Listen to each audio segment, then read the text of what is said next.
अस्सलाम वालेकुम, मैं हूं मनाहिल सरफराज। ज़रा सोचिए, वो मेटल जो आप बेकार समझकर या तो फेंक देते हैं या फिर चंद पैसों में बेच देते हैं, अगर किसी हुनरमंद के हाथों लगे और वो उससे एक खूबसूरत शाहकार तैयार कर दे, तो आज हम आपकी मुलाकात करवाएंगे एहतशाम से, जिन्होंने स्क्रैप से खरीदे गए सामान से ऐसे खूबसूरत मुजस्समे तैयार किए जो इंसानी आंख को हैरान कर दें। आइए आपके एहतशाम से मुलाकात भी करवाते हैं और उनके तैयार किए गए मुजस्समे भी आपको दिखाते हैं। अस्सलामुअलैकुम एहतशाम, कैसे हैं आप? वालेकुम सलाम। क्या मुझे बताएं ये क्या चल रहा है, क्या कर रहे हैं? और बड़ी आजकल आप छाए हुए हैं हर तरफ पाकिस्तान में। स्क्रैप मेटल फॉर्म है और स्क्रैप मेटल के ऊपर मैं काम कर रहा हूँ और मैं आपको दिखाता हूँ। ज़रूर। बेसिकली ये एक स्पीशी है राइनो की, ब्लैक राइनो। इसको मैंने थोड़ा सा एब्स्ट्रैक्ट बनाया है, जैसे कि इसका हॉर्न है, वो मैंने इसको अपने विजन के हिसाब से, अपनी पसंद के हिसाब से मैंने इसको क्रिएट किया। और बाकी इसकी मैंने जो अगर आप दूर से इसकी एक लुक देखें या करीब से देखें तो ये एक चार्जिंग लुक है। इसकी एनाटमी को मैंने काफ़ी फॉलो किया है। आप इसके स्टमक को देखें या आप इसकी मूवमेंट को देखें, मसल मूवमेंट को, तो वो मैंने पूरे का पूरा इस पर रिफ्लेक्ट किया है। ऑटोमोबाइल पार्ट भी यूज़ किए हैं, मोटर बाइक पार्ट्स यूज़ किए हैं, तो एंटीक्स भी यूज़ किए हैं, मेटल शीट यूज़ की है। इसको मल्टी लेयर स्ट्रक्चर में मैंने इसको बनाया है। मिनिमम 2200-2500 घंटे जो ये स्केल है, उस स्केल के ऊपर जो मैं बना रहा हूँ, इतना टाइम मुझे लग जाता है।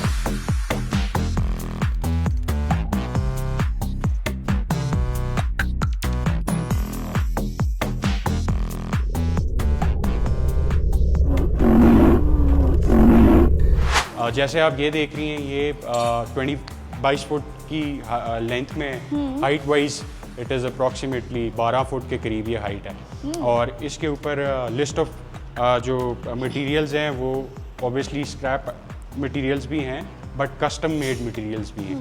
जैसे मुझे इसके नीचे जितनी जो इसकी लेयर है, जो चेस्ट के नीचे जा रही है, वो कस्टम मेड स्टील की मैंने उसको मोल्ड करके, ऑब्वियसली कट करके फिर मैंने इसको लगाया, जो ऑल द वे पीछे टेल तक जाती है।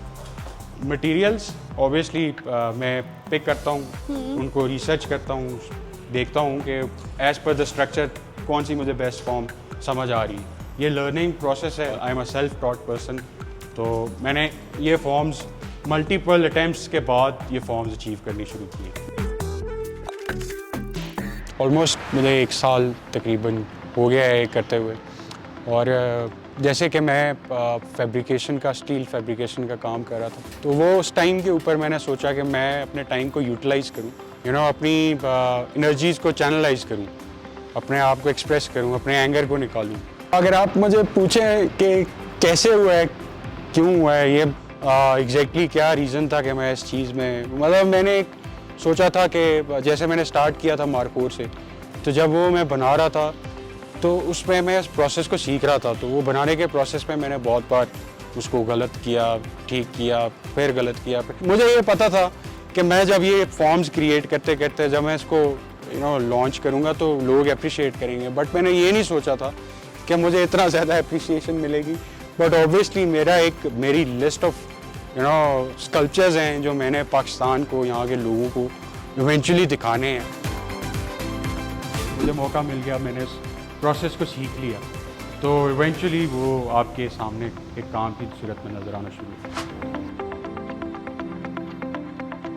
आपको पहले तो ग्लव्स पहनने चाहिए, आप मेरी वर्कशॉप में हैं, और ताकि आप चीज़ों को इंस्पेक्ट कर सकें। अच्छा एहतशाम, मुझे ये बताएं कि जब भी आपने कोई नया ये तैयार करना होता है मुजस्समा, तो इसका क्या प्रोसेस होता है? लाइक उससे पहले कोई आप उसको स्केच बनाते हैं, लाइक क्या उससे पहले आपका प्लान होता है कि आप क्या बना रहे हैं और कैसे बना रहे हैं? बनाने का प्रोसेस मेरे लिए होता है कि मैं उसको स्केच या ड्रॉ नहीं करता, मैं उसको कंस्ट्रक्ट करता हूँ स्ट्रेट अवे। वो ऑब्वियसली जो उसके ऊपर जो मटेरियल्स होते हैं वो रिसर्च होती है, वो एक थॉट प्रोसेस होता है, वो सोचता हूँ, इमेजिन करता हूँ, और फिर उसको बनाते बनाते, चीज़ों को क्रिएट करते करते, शेप्स को मेंटेन करते करते एक लुक क्रिएट कर देते हैं। तो वो इसमें भी आपको नज़र आ रही है। जैसे इसकी फ्रंट से आप इसको देखें तो मैंने ऑब्वियसली इसको ब्रेक पैड्स जो होते हैं वो मैंने इस पर यूज़ किए हैं, चेन यूज़ की है, स्पार्क प्लग यूज़ की है, या मैंने इसकी जो मेटल शीट है इसको हैमर करके मैंने इसकी ये शेप को मेंटेन किया है। ऊपर ओवरऑल इसका जो आपको हेड नज़र आ रहा है, प्रोपोर्शंस होते हैं वो मेंटेन करने होते हैं, तो वो मैंने उस तरीके से उसको फिर ये मैंने पीछे जो है स्टेनलेस स्टील की मैंने छोटे छोटे से पीसेस को काट के ट्रिम करके मैंने इसकी बैक की एक लुक ऐसे क्रिएट किया जिसमें इसके बाल नज़र आए।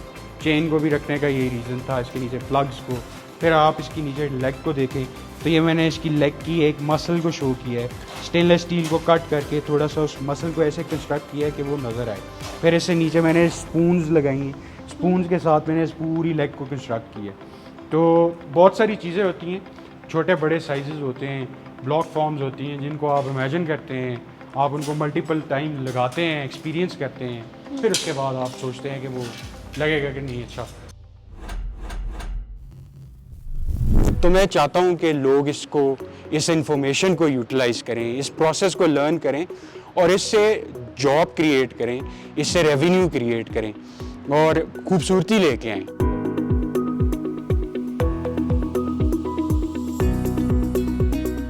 आपको इस वक्त अपने मुल्क में नेशनल लेवल पे सस्टेनेबल रिसाइकल चीज़ों की तरफ जाना चाहिए।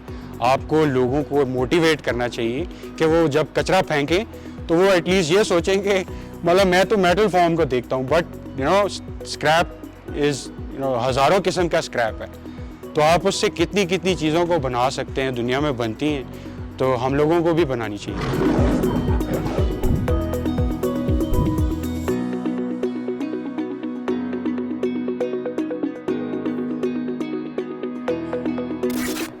बेकार अशिया को जब यकजा करके तैयार किया जाता है तो इस तरह के शानदार नमूने तैयार किए जा सकते हैं, लेकिन उसके लिए ज़रूरी है कि मेहनत और लगन के साथ साथ अपनी क्रिएटिविटी में भी इजाफा किया जाए।